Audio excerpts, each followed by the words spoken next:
Hello बच्चों, मैं स्मिता बिजलवान स्वागत करती हूँ आपका आईसीटी वर्चुअल क्लासरूम में। आशा करती हूँ आप सभी स्वस्थ होंगे और अच्छे से अपनी पढ़ाई कर रहे होंगे। बच्चों, आज हम पढ़ने जा रहे हैं क्लास 9th की साइंस। हमारा चैप्टर चल रहा था is matter around us pure, यानी कि क्या हमारे आसपास के पदार्थ शुद्ध हैं। तो इसमें ही हम काफ़ी सारी चीज़ें डिस्कस कर रहे थे।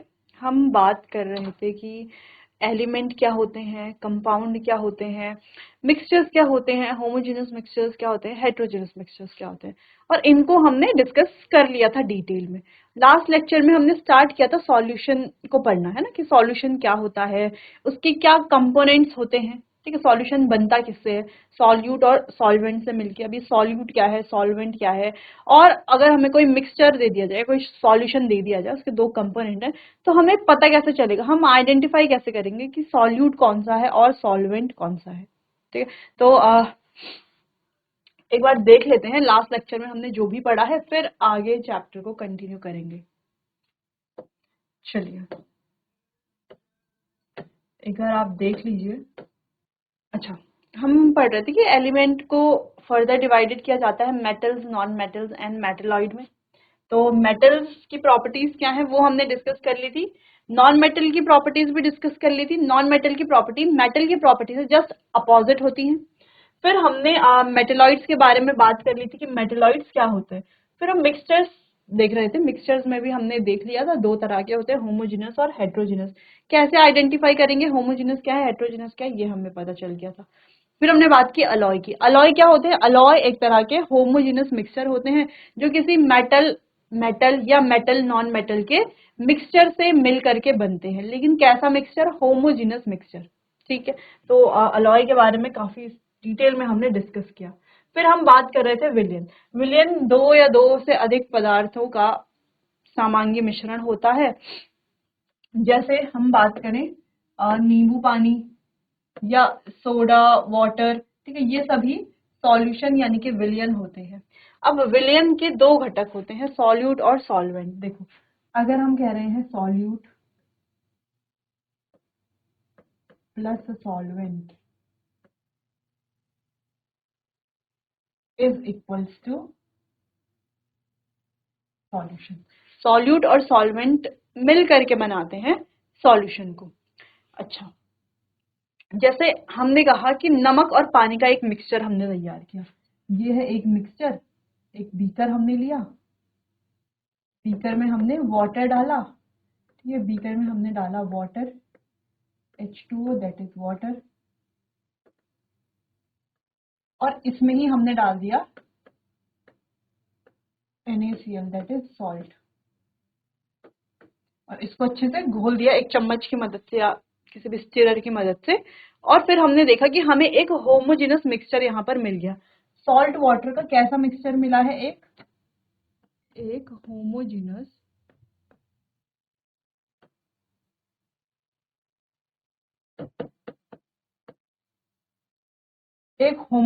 मिक्सचर हमें मिल गया है सॉल्ट और वाटर का। ठीक है, अब इनमें से एक सॉल्यूट है और एक सॉल्वेंट है। कैसे पता चलेगा सॉल्यूट और सॉल्वेंट कौन सा है इस सॉल्यूशन में। ये जो हमारे पास है होमोजेनस मिक्सचर, या हम इसे कह सकते हैं सॉल्यूशन। इस सॉल्यूशन में सॉल्यूट कौन सा है और सॉल्वेंट कौन सा है, ये हमें कैसे पता चलेगा। देखो, दो तरह से पता चल सकता है। एक तो ये, जो सॉल्यूट होगा उसकी जो मात्रा है हमेशा कम होगी, यानी कि ये होगा हमेशा लेसर अमाउंट में प्रेजेंट, लेसर अमाउंट। ठीक है, और ये होगा हमेशा हायर अमाउंट में प्रेजेंट।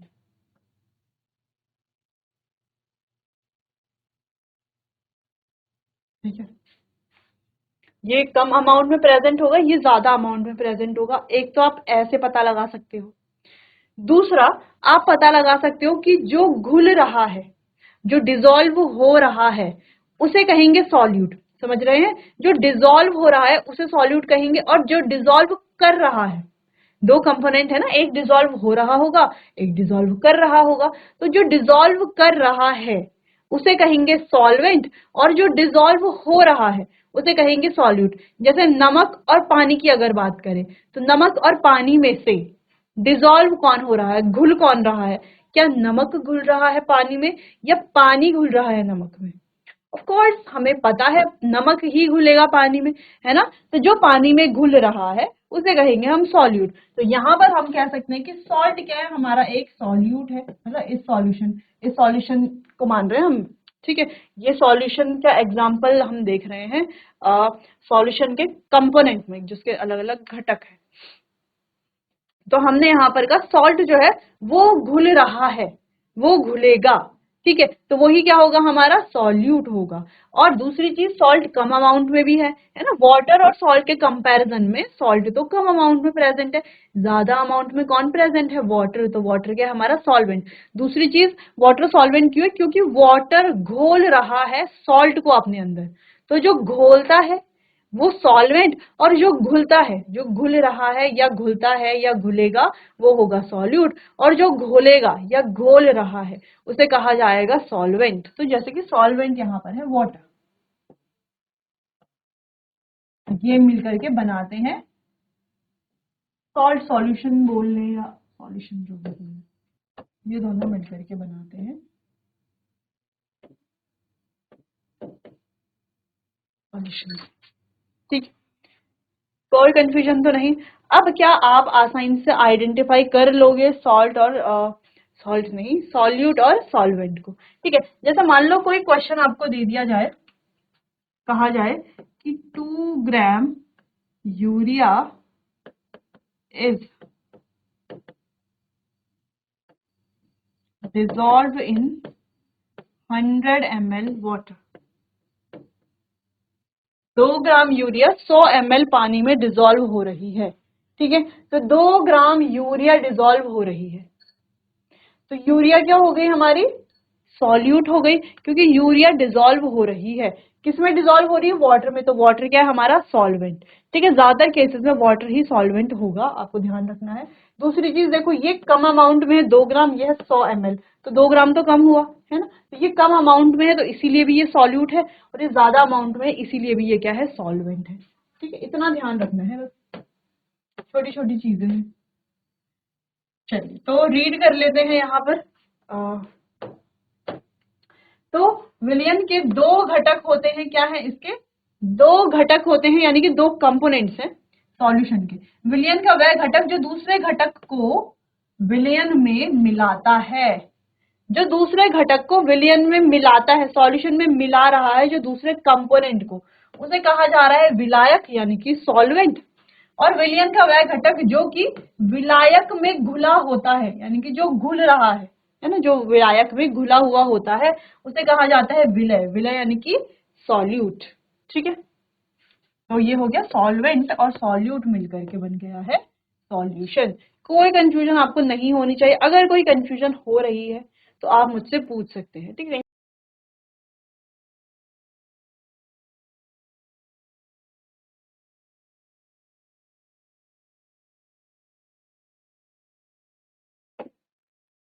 चलिए बात करते हैं ट्रू सॉल्यूशन की।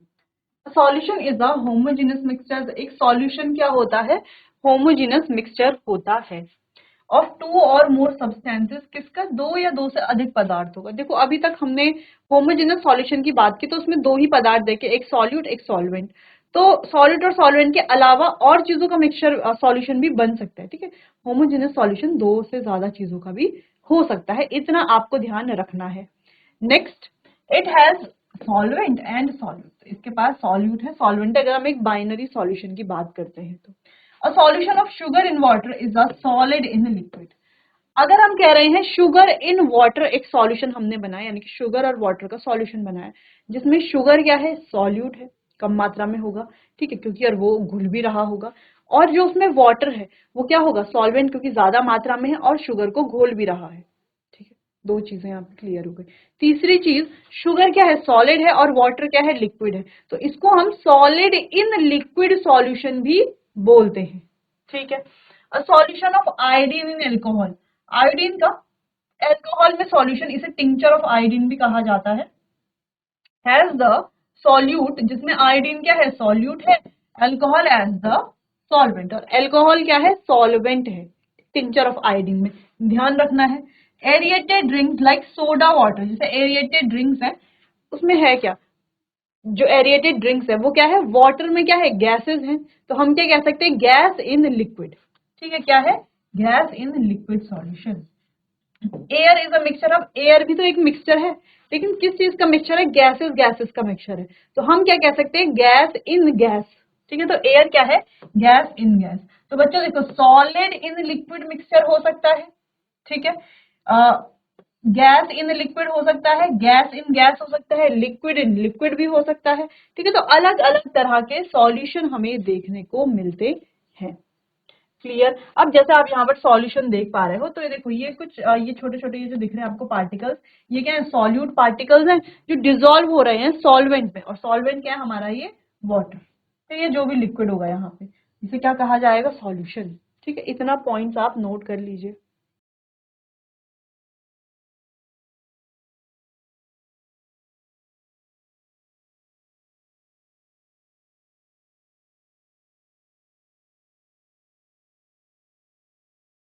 प्रॉपर्टीज ऑफ सॉल्यूशन, सॉल्यूशन की प्रॉपर्टीज देख लेते हैं, सॉल्यूशन की क्या क्या प्रॉपर्टीज होती हैं। The properties of solution are, the particle of a solution are smaller than 1 mm यानी कि 10 to the power minus 9 m in diameter, so they cannot be seen by naked eyes। तो पहली property है कि जो solution है उनके particles काफी ज्यादा छोटे होते हैं, काफी स्मॉल होते हैं, जिस वजह से उन्हें हम नेकेड आईज से यानी कि नग्न आंखों से नहीं देख सकते हैं। ठीक है, because of very small particle size they do not scatter a beam of light passing through the solution, so path of light is not visible in solution। तो पार्टिकल छोटे होने की वजह से ये लाइट को स्कैटर नहीं करते हैं। ठीक है, जिस वजह से लाइट का पाथ यहाँ पर विजिबल नहीं होता। आप कोई भी सॉल्यूशन लीजिए जो हमारा प्रॉपर सॉल्यूशन है, जिसमें पार्टिकल्स क्या हो जाते हैं, पूरे डिसॉल्व हो जाते हैं,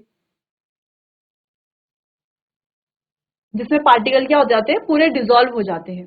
ठीक है, अगर आप उस पर कोई टॉर्च या कोई भी आपके पास लेजर लाइट है, उससे अगर आप उस ग्लास के बाहर से उस लाइट को लाइट लगाएंगे, ठीक है, तो आप क्या देखोगे कि लाइट का पाथ जो है आपको विजिबल नहीं होगा, ना ही वहां पे लाइट की स्कैटरिंग आपको दिख रही होगी। ये सब होता है किस वजह से, पार्टिकल का साइज बहुत ज्यादा छोटा होने की वजह से। वहीं अगर हम दूसरी बात करें, जो अदर तरह के सॉल्यूशन है जैसे कोलाइडल और सस्पेंशन, इसमें लाइट का पाथ विजिबल होता है। ठीक है, ये अदर टाइप के मिक्सचर्स होते हैं। चलिए अगला है, the solute particle can not be separated from the mixture by the process of filtration. अगर हम सॉल्यूशन की बात करें तो सॉल्यूशन में जो सॉल्यूट पार्टिकल है उसे हम फिल्ट्रेशन टेक्निक के द्वारा सेपरेट नहीं कर सकते। जैसे कि आपने नमक और पानी का एक सॉल्यूशन बनाया, ठीक है, आपको क्या करना है, अब नमक को पानी से अलग करना है। कैसे अलग करेंगे, क्या आप फिल्ट्रेशन टेक्निक से अलग कर पाएंगे? आपने एक फिल्टर पेपर का कोन बनाया, उसे फनल के ऊपर लगा दिया और उससे हमने क्या किया, पोर किया, जो नमक और पानी का जो मिक्सचर हमने बनाया था उसे पोर किया। तो हम क्या देखेंगे, नमक पानी का जो पूरा मिक्सचर है वो वापस से नीचे बीकर में इकट्ठा हो जाएगा एज अ फिल्ट्रेट। अब वो कोई फिल्ट्रेट है नहीं, वो पूरा सॉल्यूशन वैसे का वैसा आ गया। उसमें ऐसा नहीं हुआ कि जैसे नमक जो है वो ऊपर अलग सेपरेट हो जाएगा फिल्ट्रेशन से, ऐसा नहीं होगा। जैसे जब हम चाय बनाते हैं तो चाय में चाय पत्ती भी होती है, तो जब हम छन्नी से छानते हैं तो चाय पत्ती ऊपर रह जाती है और चाय चाय नीचे आ जाती है, होता है ऐसे सेपरेशन। या हमारे पास रेत है और पानी का मिक्सचर है, तो रेत और पानी के मिक्सचर को जब हम फिल्टर पेपर की मदद से फिल्ट्रेशन टेक्निक से सेपरेट करने की कोशिश करते हैं, तो हम क्या देखते हैं कि जो सैंड है, जो रेत है, वो ऊपर रह जाती है फिल्टर पेपर पर और पानी नीचे आ जाता है, यानी कि उसे फिल्ट्रेशन टेक्निक से सेपरेट किया जा सकता है।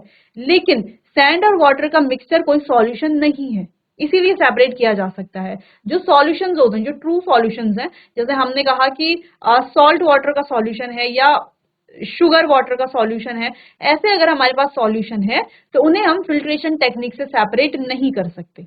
ठीक है, the solute particle do not settle down when left undisturbed, that is a solution is stable. दूसरी चीज ये कि सॉल्यूशन हमेशा स्टेबल होता है। स्टेबल यानी कि जैसे हमने नमक और पानी का एक मिक्सचर बनाया, अब हमने इसको 1 घंटे के लिए छोड़ दिया, तो क्या 1 घंटे के बाद चीनी नमक और पानी में से नमक अलग हो जाएगा, नीचे बैठ जाएगा और पानी अलग हो जाएगा? क्या ऐसा होता है? नहीं होता है ना। चाहे हम उसे कितने भी देर के लिए, चाहे हम उसे 1 दिन के लिए छोड़ दें, नमक और पानी का जो घोल है वो एज इट इज, जैसे पहले घोल था बना हुआ, वैसे ही रहता है। यानी कि पार्टिकल यहाँ पर सेपरेट नहीं होते।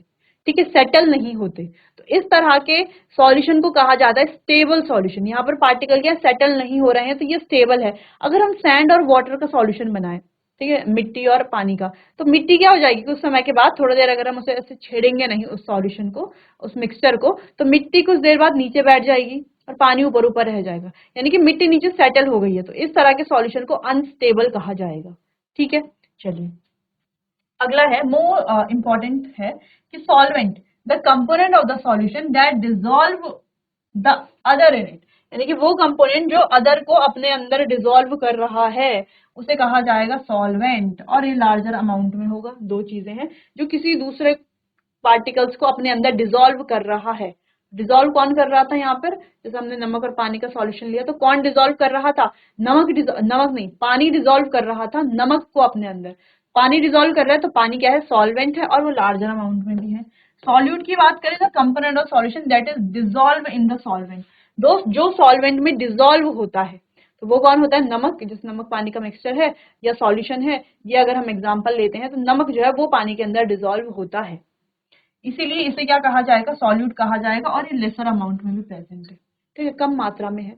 तो यहाँ पर हमने बात की सॉल्यूशन की प्रॉपर्टीज की। तो पहली प्रॉपर्टी हमने देखी कि सॉल्यूशन के जो पार्टिकल्स है उनका साइज छोटा होता है, जिस वजह से हम यहाँ पर नेकेड आइज से, यानी कि अपनी नग्न आंखों से पार्टिकल को या सॉल्यूट को नहीं देख सकते। दूसरा हमने बात की कि इनका साइज, पार्टिकल का साइज छोटा होने की वजह से ये लाइट को स्कैटर नहीं करते, जिस वजह से लाइट का जो पाथ है यहाँ पर विजिबल नहीं होता।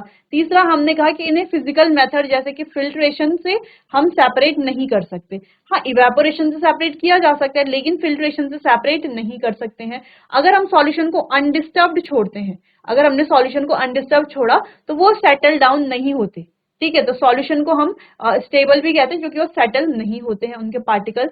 नेक्स्ट हमने बात की कि जो सॉल्यूशंस है उसके दो कंपोनेंट है, सॉल्यूट और सॉल्वेंट, और उनके बारे में तो खैर हमने पढ़ ही लिया है, सॉल्यूट क्या है और सॉल्वेंट क्या है। ठीक है, जो अपने अंदर घोलता है दूसरे कंपोनेंट को वो हो गया सॉल्वेंट, और जो घुलता है दूसरे कंपोनेंट में उसे कहेंगे सॉल्यूट। ध्यान रखना है, नोट कीजिए इतना।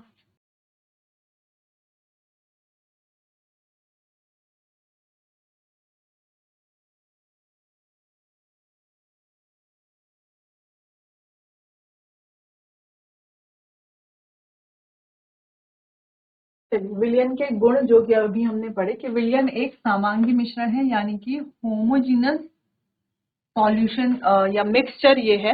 विलयन के कण व्यास में 1 nm से भी छोटे होते हैं, इसीलिए वे आंख से नहीं देखे जा सकते।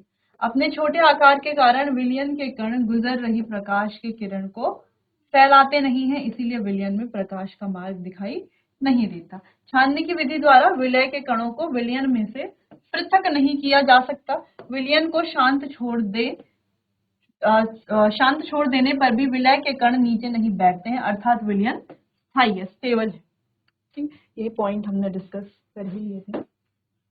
चलिए बात करते हैं सैचुरेटेड, अनसैचुरेटेड और सुपर सैचुरेटेड सॉल्यूशन के बारे में।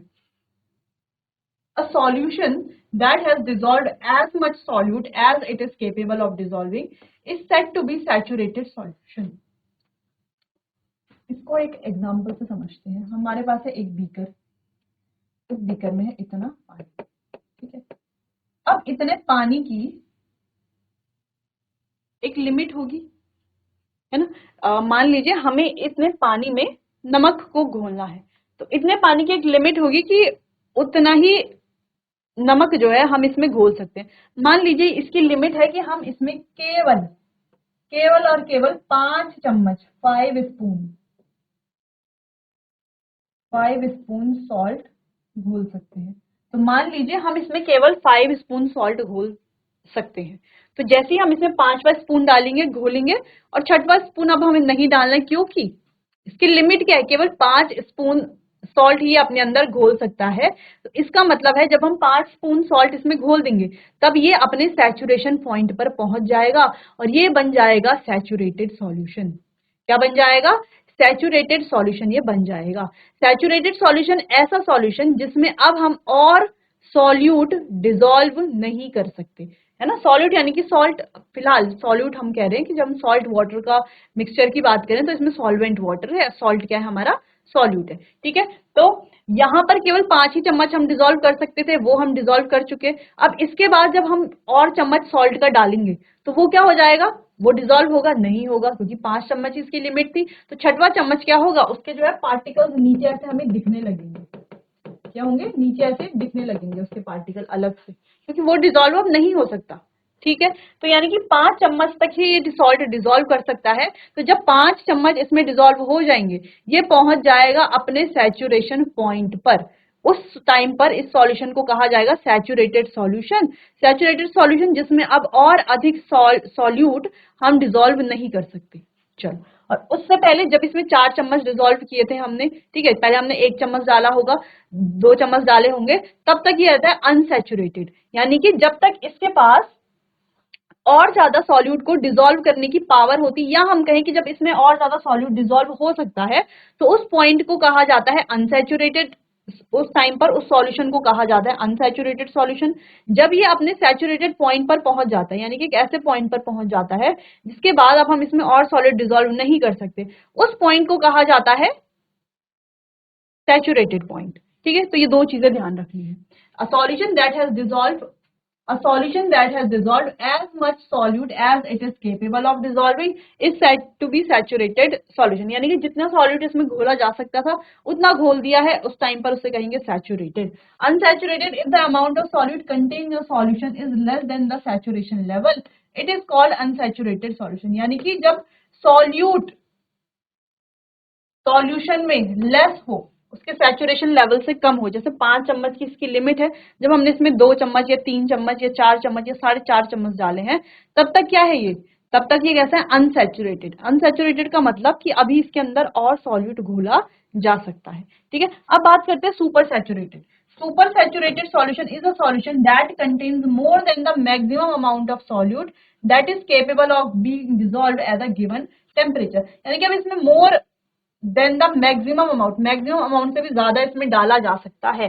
कब डाल सकते हैं हम, देखो, अब हमने इस पानी में, जब हमने ये पानी लिया, इसमें 2 चम्मच नमक डाला, अभी कैसा है ये, अनसैचुरेटेड। जब हम 5 चम्मच नमक डाल देंगे तब ये कैसा हो जाएगा, सैचुरेटेड, ठीक है।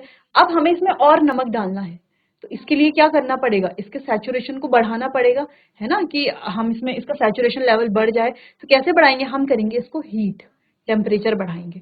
जब हम इसको हीट करेंगे तो इसमें और नमक हम घोल सकते हैं, और नमक इसमें घुल जाएगा, ठीक है। तो इस तरीके से सैचुरेटेड, अनसैचुरेटेड और सुपर सैचुरेटेड। अच्छा, जब ये ठंडा होगा वापस, क्योंकि देखो ये जिस टेम्परेचर पे हमने इसको गर्म किया, पहले इसकी कैपेसिटी थी केवल 5 चम्मच नमक को घोलने की, अब हमने 5 चम्मच नमक तो इसमें घोल दिए, अब हमने क्या किया, इसका टेम्परेचर बढ़ा दिया, इसको बॉईल कर लिया या हीट कर लिया, और हीट करने के बाद हमने इसमें क्या कर लिया, 5 चम्मच नमक और डिसॉल्व कर दिए, ठीक है। तो जब तक ये गर्म था 5 चम्मच और इसने डिसॉल्व कर दिए। अब जैसे जैसे वापस ये कूल डाउन होगा, ये ठंडा होगा, है ना, तो ठंडा होकर के वापस इस टेम्परेचर पे आ जाएगा, आएगा ही नहीं आएगा, बिल्कुल आएगा।